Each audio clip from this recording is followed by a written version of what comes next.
Hello दोस्तों, नमस्कार। तो आपका स्वागत है आज की क्लास में। तो आज की क्लास में होने वाले पॉलिटिकल साइंस होने वाले बच्चों के लिए जो सेमेस्टर 4 में है, तो उनका इम्पोर्टेंट टॉपिक है कि राष्ट्र राज्य क्या है और राज्य क्या है। तो इनको पढ़ते हैं हम ध्यान से, क्या कि राज्य और राष्ट्र राज्य होता क्या है। ये आपका इम्पोर्टेंट टॉपिक है जो हर साल 100% आपके पेपर में आता ही आता है। तो हम शुरुआत करेंगे इसकी परिभाषाओं से, आगे जाके आपको ये अच्छा समझ में आ जाएगा। इसलिए वीडियो ध्यान से देखनी है और आपको राष्ट्र और राज्य को समझना है। तो हम पहले पढ़ते हैं इसकी परिभाषाएं जो प्राचीन दार्शनिक और आधुनिक दार्शनिकों ने इसकी परिभाषाएं दी हैं, जो अलग अलग हैं दोनों। तो पहले पढ़ते हैं प्राचीन दार्शनिक ने क्या परिभाषाएं दी हैं। फर्स्ट आता है अरस्तु। अरस्तु कहते हैं कि राज्य परिवारों तथा ग्रामों का एक समूह है जिसका उद्देश्य एक पूर्ण तथा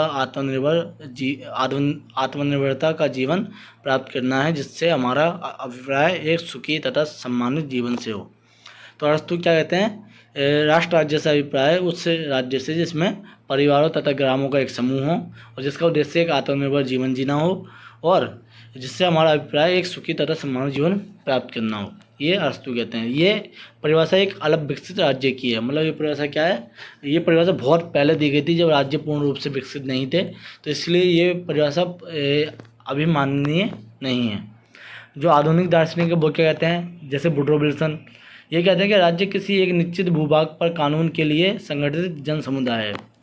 तो विल्सन क्या कहते हैं, ये कहते हैं कि एक राज्य वो है किसी एक निश्चित भूभाग पर स्थित हो और उस पर कानून स्थापित हो और जन समुदाय हो, तो उसे क्या कहेंगे, हम एक राज्य कहेंगे। और लास्की क्या कहते हैं, लास्की कहते हैं एक प्रादेशिक समाज, मतलब एक प्रदेश हो जिसमें एक समाज व्यवस्थित हो और जो शासन और प्रजा में बटा हुआ हो, जिसमें शासन भी हो और प्रजा भी हो, और जो अपने निर्धारित क्षेत्र में अन्य सभी संस्थानों पर सर्वोच्च सत्ता रखता हो।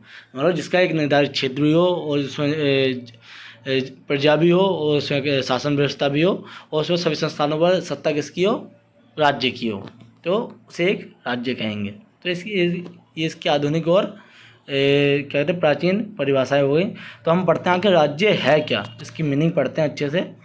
देखो, राज्य के चार तत्व होते हैं: जनसंख्या, क्षेत्रफल, सरकार और संप्रभुता। सबसे पहले किसी राज्य को होने के लिए सबसे इम्पोर्टेंट थिंग क्या है कि उसकी स्वयं की जनसंख्या होनी चाहिए, उसकी खुद की जनसंख्या होनी चाहिए।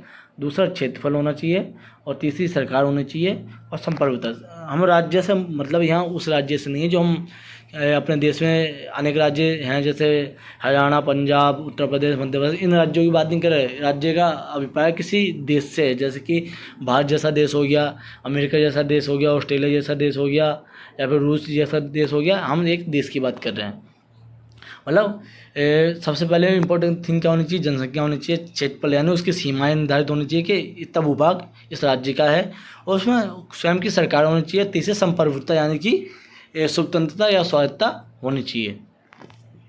तो हम पहला पॉइंट पढ़ते हैं जनसंख्या। जनसंख्या यानी छोटी जनसंख्या वाले राज्य ऑस्ट्रेलिया, स्विट्जरलैंड, और बड़ी जनसंख्या वाले राज्य यानी कि भारत, ब्राज़ील और चीन। मतलब अपने आधारभूत स्तर पर राज्य एक मानवीय संस्था है। इसे लोगों के माध्यम से ही बनाए रखा जा सकता है। लोग यानी जनसंख्या के बिना हम राज्य की कल्पना नहीं कर सकते। एक राज्य को सुदृढ़ होने के लिए एक स्वस्थ, बुद्धिमान एवं संगठित जनसंख्या की आवश्यकता पड़ती है। मतलब एक राज्य के लिए जनसंख्या क्यों इम्पोर्टेंट है, क्योंकि उसके बिना कोई राज्य नहीं बन सकता, और उसी जनसंख्या द्वारा उस राज्य की व्यवस्था को चलाया जाता है और उसी जनसंख्या द्वारा उस राज्य का मतलब अस्तित्व होता है। इसलिए जनसंख्या इम्पोर्टेंट है, बिना जनसंख्या कोई राज्य नहीं बन सकता। सेकंड है क्षेत्रफल यानी कि उसकी सीमा है, उसका भूभाग। जनसंख्या की भांति राज्य का एक परिभाषित क्षेत्र के बिना उपस्थित नहीं रह सकता। क्षेत्र राज्य के क्षेत्राधिकार को निर्धारित करता है। क्षेत्र के बिना जनसंख्या को राज्य नहीं कहा जा सकता। एक राज्य का क्षेत्र दूसरे राज्य के सीमाओं द्वारा अलग किया जा सकता है। और कहना मतलब है क्षेत्रफल क्यों जरूरी है, किसी भी राज्य को एक राज्य बनाने के लिए उसका क्षेत्रफल बहुत इंपॉर्टेंट होता है, क्योंकि क्षेत्रफल क्या करता है, उसकी सीमाओं का निर्धारण करता है कि तब भूभाग में ये राज्य स्थापित किया गया है और इस क्षेत्रफल का अधिकार है। क्षेत्र के अलावा अन्य क्षेत्र इसमें नहीं सम्मिलित किया जा सकता। क्षेत्र के बिना जनसंख्या राज्य नहीं कहा सकता। अगर किसी राज्य में जनसंख्या है लेकिन उसके क्षेत्र का निर्धारण है तो वह क्या है, वह एक राज्य नहीं है। जैसे हमें प्राचीन भारत की बात करें तो उसका कोई क्षेत्र का निर्धारण नहीं था कि इतना क्षेत्र भारतीय है और इतना क्षेत्र किसी और देश का। पहले हमारे देश में पाकिस्तान, अफगानिस्तान ये सारे सम्मिलित थे, परंतु अब अलग हो चुके हैं क्योंकि इसकी सीमा निर्धारण करी जा चुकी हैं। तीसरा पॉइंट है सरकार। अब किसी भी राज्य को चलाने के लिए सबसे इम्पोर्टेंट या कार्यान्वित करने के लिए सबसे इम्पोर्टेंट क्या होता है? सरकार, जो उसके सारे कार्य करती है। सरकार वह एजेंसी होती है जो राज्य के दिन प्रतिदिन के संचालन के लिए आचरण और संगठन के नियमों को बनाती है, लागू करती है और उनकी रक्षा करती है। यानी सरकार क्या होती है? एक ऐसी एजेंसी है जो राज्य के दिन प्रतिदिन के संचालन को करती है और उसके लिए संगठन बनाती है, उसके लिए नियम बनाती है और उनको बनाने वाले लागू करती है, उनकी रक्षा करती है। यानी कि उनके कानून नियमों की रक्षा करती है, साधारण लोगों की रक्षा करती है और उस राज्य की रक्षा करती है जिसमें ये सरकार होती है। सरकार नीतियों को निर्धारण करती है। सरकार कार्य यहाँ बताया जा रहा है कि सरकार क्या करती है? राज्य में नीतियों का निर्धारण करती है, कानून को लागू करती है, दिन प्रतिदिन के विषयों पर नियंत्रण रखती है, कल्याण को बढ़ावा देती है और राज्य की और अपनी जनसंख्या से आज्ञाकारिता को सुनिश्चित करती है। मतलब ये सरकारी कार्य हुआ कानून बनाना, दिन प्रतिदिन के विषय को नियंत्रण करना और कल्याणकारी यानी क्रियाएँ करना और राज्य को अपनी जनसंख्या से आज्ञाकारिता सुनिश्चित करना, यानी कि उनकी रक्षा करना और उनके हिसाब से चलना। इसलिए ये राज्य की कार्यान्वित निकाय है। कार्यान्वयन निकाय यानी कि जितने कार्यकारी शक्ति होती हैं वो किसके पास होती है? सरकार के पास, किसी भी राज्य में। संप्रभुता यानी स्वतंत्रता। संप्रभुता वह तत्व या विशेषता है जो राज्य को अन्य सभी प्रकार की राजनीतिक इकाइयों से अलग करता है। मतलब जितनी भी इकाइयाँ हैं इसकी सबसे क्या करता है? अलग करता है, क्योंकि राज्य स्वायत्त और स्वतंत्र अभिनेता है। राज्य क्या है? एक स्वतंत्र और स्वायत्त अभिनेता है, क्योंकि राज्य एक परिभाषित क्षेत्र एवं जनसंख्या पर संप्रभु अधिकार क्षेत्र का प्रयोग करता है। राज्य क्या होता है? राज्य स्वायत्त और स्वतंत्र होगा तो क्या करेगा वो अपनी जनता पर रक्षा कर सकेगा, उस पर स्वयं का राज्य कर सकेगा। संप्रभु सर्वोच्च शक्ति है जिसके द्वारा राज्य अपने लोगों से राजनीतिक आज्ञाकारिता का आदेश देता है। अगर कोई राज्य स्वतंत्र होगा तो तभी तो वो अपने हिसाब से नियम कानून बना पाएगा और अपने हिसाब से अपने राज्य का संचालन कर पाएगा।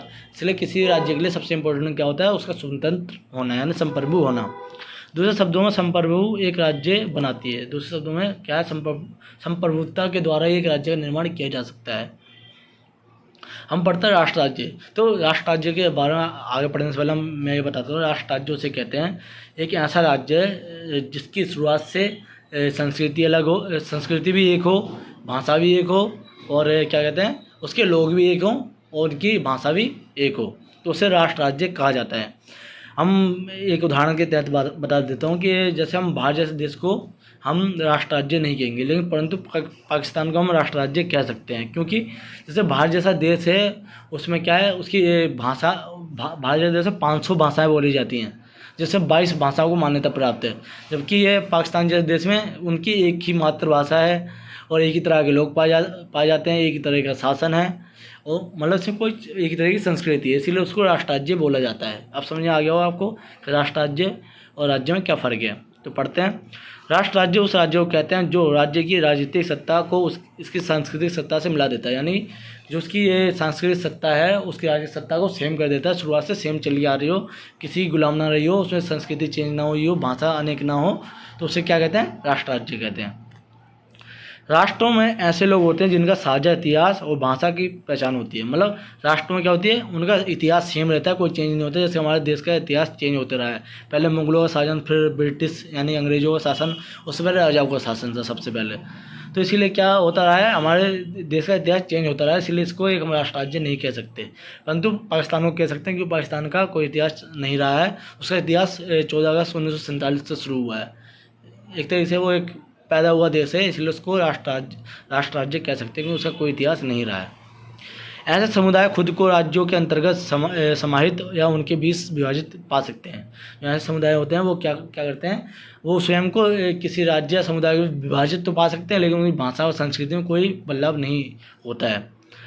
R.N. गिलाक्रिस्ट का मानना है कि राष्ट्र राज्य एक निश्चित दृष्टिकोण से देखा जाने वाला राज्य है, अर्थात एक राज्य में संगठित लोगों का एकता। मतलब इसमें क्या होती है, राष्ट्र राज्य में लोगों के बीच एकता होती है, उनकी भाषा और क्या कहते हैं जाति एक होने की वजह से उन्हें कोई भेदभाव नहीं पाया जाता। राष्ट्र का अर्थ और परिभाषा। राष्ट्र का अर्थ और परिभाषा क्या है? राष्ट्र शब्द लैटिन भाषा शब्द यानी नाटर से लिया गया है, जिसका अर्थ है जन्म लेना।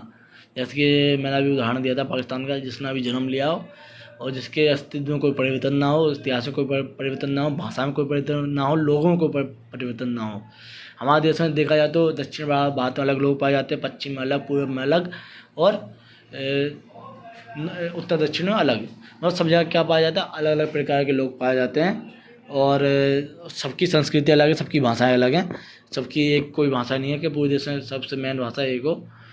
इसीलिए हमारा राष्ट्र राज्य नहीं कहा सकता। और परिभाषा क्या है सर? राम से क्या कहते हैं? जो राम से के दार्शनिक हैं, एक राइटर है, तो वो कहते हैं राम से मुडर का कहना है कि एक राष्ट्र ऐसे लोगों का एक समूह है जो खुद को राष्ट्रीय स्तर पर कुछ विशिष्टता से जुड़ा हुआ महसूस करता है और दूसरों की अधीनता बर्दाश्त नहीं कर सकता। राष्ट्र राज्य क्या है? दूसरी गुलामी नहीं सह सकता, ना ही वो कभी गुलाम हुआ हो, और खुद को एक शक्तिशाली समूह के रूप में दर्शाता है। राष्ट्र एक जटिल घटना है जो सांस्कृतिक, राजनीतिक और मनोवैज्ञानिक कारकों के संग्रह से आकार लेता है। राष्ट्र क्या है? एक जटिल घटना है जो कि सांस्कृतिक और राजनीतिक और मनोवैज्ञानिक कारकों से संग्रह में आकर जन्म लेता है। यानी क्या है? राष्ट्र राज्य कैसे बनता है? जिसने जन्म लिया हो, जिसकी संस्कृति, राजनीति और मनोवैज्ञानिकता एक जैसी रही हो, स्टार्टिंग से कोई परिवर्तन नहीं आया हो। अब हैवुड की बात करें, हैवुड क्या कहते हैं? हैवुड के अनुसार सांस्कृतिक रूप से एक राष्ट्र एक आम भाषा, धर्म, इतिहास और परंपराओं के बंधे लोगों का एक समूह है। हैवुड कहते हैं कि राष्ट्र राज्य क्या है? एक ऐसा राष्ट्र राज्य जिसकी एक आम भाषा हो, जिसका एक ही धर्म हो, जिसका एक ही इतिहास हो और एक ही परंपरा हो। जब कितनी अच्छी परिभाषा है, सिंपल समझ आ रहा है? जिसकी एक संस्कृति हो, जिसकी एक भाषा हो, जिसका एक धर्म हो, जिसका एक इतिहास हो, जिसकी परंपराएं एक हों, वो उसे ऐसे को क्या कहेंगे? राष्ट्र राज्य। जबकि हमारे देश में अनेक परंपराओं से हमारा देश बनता है और सभी प्रकार के लोग पाए जाते हैं, सभी प्रकार के धार्मिक लोग हैं और सभी प्रकार की भाषाएं बोली जाती हैं, इसलिए हमारा देश संप्रभु देश है, लेकिन एक राष्ट्र राज्य नहीं है। राजनीतिक रूप से फिर हमारा देश एक फलता फूलता राज्य है और बहुत विश्व में सबसे अच्छा राज्य माना जाता है मेरे हिसाब से, क्योंकि मैं भारत का ही नागरिक हूँ। तो राजनीतिक रूप से देखते हैं, एक राष्ट्र उन लोगों का एक समूह है जो स्वयं को एक प्राकृतिक राजनीतिक समुदाय के रूप में मानते हैं। एक राष्ट्र राज्य क्या है? उन लोगों का एक समूह है जो स्वयं को एक प्राकृतिक राजनीतिक समुदाय के रूप में मानते हैं, जो आमतौर पर संप्रभुता स्थापित करने या बनाए रखने की इच्छा के माध्यम से व्यक्त किया जाता है। यह राजनीतिक रूप से हो गया, जिसकी प्रकृति एक हो। राजनीतिक रूप से कहना मतलब ये है। और मनोवैज्ञानिक रूप से देखें तो एक राष्ट्र उन लोगों का समूह है जो देशभक्त के रूप में साझा वफादारी या स्नेह की प्रतिष्ठा होते हैं। तो मतलब एक मनोवैज्ञानिक रूप से देखा जाए तो एक राष्ट्र राज्य किसे बोलेंगे? जिसमें एक लोगों का समूह हो जो देश के प्रति जागरूक हों और देशभक्त हों और जिनकी एक साझा वफादारी हो, उसे ही एक राष्ट्र राज्य कहेंगे। राष्ट्रीयता किसे कहते हैं? ये मैंने एक्स्ट्रा में लिख दिया, राष्ट्रीयता वगैरह, तो आपको इसको भी पढ़ लेना है अगर आप कॉपी में एक्स्ट्रा लिखना चाहते हो तो। राष्ट्रीयता और राष्ट्रवाद राष्ट्रों से जुड़ी अवधारणा है। राष्ट्रीयता लोगों का एक समूह है जो ऐतिहासिक या सांस्कृतिक पृष्ठभूमि या नस्लीय विशेषताओं को साझा करते हैं, जो समुदाय के रूप में एक साथ रहने की इच्छा रखते हैं। तो ये राष्ट्रीयता हो गई। हमारे देश में राष्ट्रीयता है। हमारे देश में अनेक प्रकार के लोग होने के बाद भी, अनेक धर्म के लोग होने के बाद भी, अनेक परंपराएं होने के बाद भी वो क्या करते हैं? एक साथ रहने की इच्छा जागृत रखते हैं। इसी को राष्ट्रीयता कहते हैं। राष्ट्र राज्य में राष्ट्रीयता हमेशा पाई जाती है, याद रखना हमेशा। ये मनोवैज्ञानिक भावना है जो एक सामान्य जाति, सामान्य इतिहास, सामान्य भूगोल या क्षेत्र, सामान्य भाषा या समान धर्म, साझा रीति रिवाजों और परंपराओं, सामान्य आर्थिक हितों और सामान्य दशाओं और राजनीतिक आकांक्षाओं से संबंधित होते हैं, संबंधित लोगों के समूह से उत्पन्न होते हैं। तो ये इसकी मनोवैज्ञानिक थी, मतलब जिसकी सामान्य भाषा हो, सामान्य इतिहास हो, साझा धर्म हो और सामान्य रीति रिवाज हो, सामान्य परंपराएं हो, मतलब एक जैसा इच्छाएं हों और एक जैसे एक तरह से रहते हों, उसी को क्या कहते हैं? राष्ट्र राज्य कहते हैं। और राष्ट्र राज्य बड़ी क्लियर सा वो है जो आपको अच्छे समझ में आ गया होगा। राष्ट्रवाद क्या है? राष्ट्रवाद एक राजनीतिक मनोवैज्ञानिक अवधारणा है। राष्ट्रवाद क्या है? एक मनोवैज्ञानिक अवधारणा है।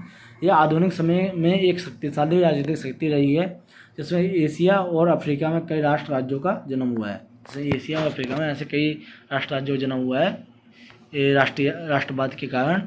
सरल शब्दों में राष्ट्रवाद का अर्थ है कि अपने राष्ट्र की संस्कृति, विरासत, रीति रिवाज, परंपराओं, संस्थानों और अन्य सभी पहलुओं के साथ एकता की भावना रखना। तो ये आपका राष्ट्र और राज्य था, जो कि आपको अच्छे से समझ में आ गया होगा।